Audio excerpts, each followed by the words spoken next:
এরকম, কারণ আমি এগুলোতে অনেক বেশি ইন্সপায়ার্ড হই আর এবং এগুলো থেকে অনেক কিছু শেখার আছে বলে আমি মনে করি। আমরাও শুনতে চাই। আমি যতটুকু শুনেছি একসময় আপনার গাড়ি ছিল না, আপনি বাসে যাতায়াত করতেন এবং একসময় বাসে থেকে ধাক্কা মেরে ফেলেও দেওয়া হয়েছিল।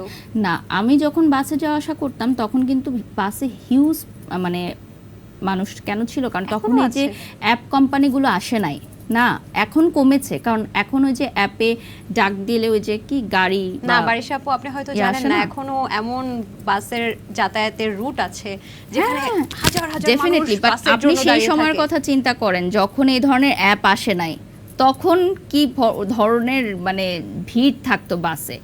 মানে আমার তো মানে মনে হতো যে আমি 2-3 ঘন্টা আগে বের হতাম যে আমি বাসে সিট পাবো কিনা বা বাসে উঠতে পারবো কিনা, যে আমি টাইমলি, কারণ তখন আমি টাইম মেনটেন করতাম, তখন আমি খুবই টাইম মেনটেন করতাম। তো এখন তো আমি বলি যে এখন যাদের গাড়ি নাই বা যারা এখন কাজ করে তারা তো এখন ওই যে কি যেন মোবাইলে ডাক দিলে চলে আসে না গাড়ি, আমি এগুলো পারি না অবশ্য, রাইড শেয়ারিং, হ্যাঁ এগুলো চলে আসে। তো এটা ভালো, আমার মনে হয়েছে যে যখন আমরা কাজ করেছি এই ধরনের অনেক ফ্যাসিলিটিস আমরা পাই নাই। তো অনেক রাতে যখন শুটিং শেষ হতো আমাদের কিন্তু অনেক কষ্ট হতো যাওয়া আসা করতে, কারণ আমি সবসময় মনে করি যে একা সিএনজিতে বা ট্রাভেল করার চেয়ে যদি আমি এমন একটা জায়গায় যাই বা বাসে উঠি যেখানে অনেক মানুষ আছে, সেটা আমার জন্য বেশি সেফ মনে হতো। তো আমি সবসময় পাবলিক ট্রান্সপোর্টে যাওয়া আসা করার চেষ্টা করতাম, মানে যখন অনেক রাত হয়ে বাস যেত। পেতেন তো? হ্যাঁ, আর মাঝে মধ্যে দেখা যেত যখন অনেক লাগেজ থাকতো, অনেক জিনিস থাকতো, তখন হচ্ছে সিএনজি দিতাম। কিন্তু যেদিন সিএনজি দিতাম ওই দিন মনে হতো যে এই টাকাটা চলে গেল, এই টাকা দিয়ে আরো 2টা ড্রেস কিনতে পারতাম, আরে কেন শেষ হয়ে গেল টাকাটা। আগে তো পিআর পেতেন না, নিজের ড্রেস নিজে কিনতে? হ্যাঁ, তখন তো নিজের ড্রেস নিজেকেই কিনতে হতো। আচ্ছা, তো যে প্রশ্নটা ছিল, টাকা দিয়ে কি আসলে সম্মান কেনা যায় কি যায় না? হ্যাঁ, ডেফিনেটলি কেনা যায়, কারণ আবার এমন কিছু সম্মান আছে যেটা কখনো টাকা দিয়ে কেনা যায় না। যেমন রিসেন্টলি আমি একটা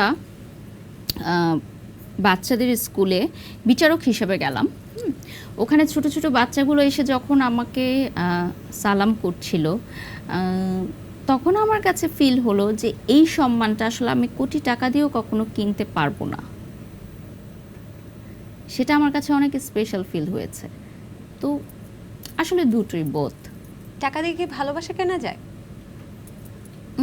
যেটা কেনা যায় ওটা কখনো রিয়েল লাভ হয় না, আর যেটা রিয়েল লাভ সেটার জন্য কখনো টাকা পয়সা দরকার হয় না। তবে হ্যাঁ, যখন আপনি সংসার জীবনে যাবেন তখন ডেফিনেটলি আপনার একটা মিনিমাম অ্যামাউন্ট অফ মানি তো দরকারই হবে আপনার সংসারটা চালানোর জন্য।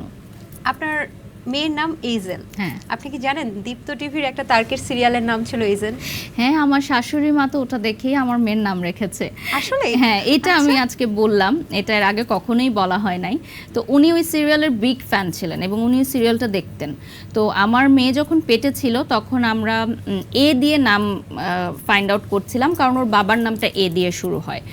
তো পরবর্তীতে আমি সীমান্ত, আলভি রায়হান সীমান্ত, সো ফার্স্ট অক্ষরটা দিয়ে বাবার নামের প্রথম অক্ষর দিয়ে মেয়ের নামটা রাখতে চাচ্ছিলাম। তো আমি তো নাম পাচ্ছিলামই না খুঁজে। পরবর্তীতে আমার শাশুড়ি মা এই নামটা চুজ করলেন এবং সাথে সাথে আমরা সবাই পছন্দ করলাম, কারণ এটা খুবই ডিফারেন্ট এবং খুব কম শোনা যায় এই নামটা। আর এই নামের মানে মিনিংটাও খুব সুন্দর, গিফট অফ গড।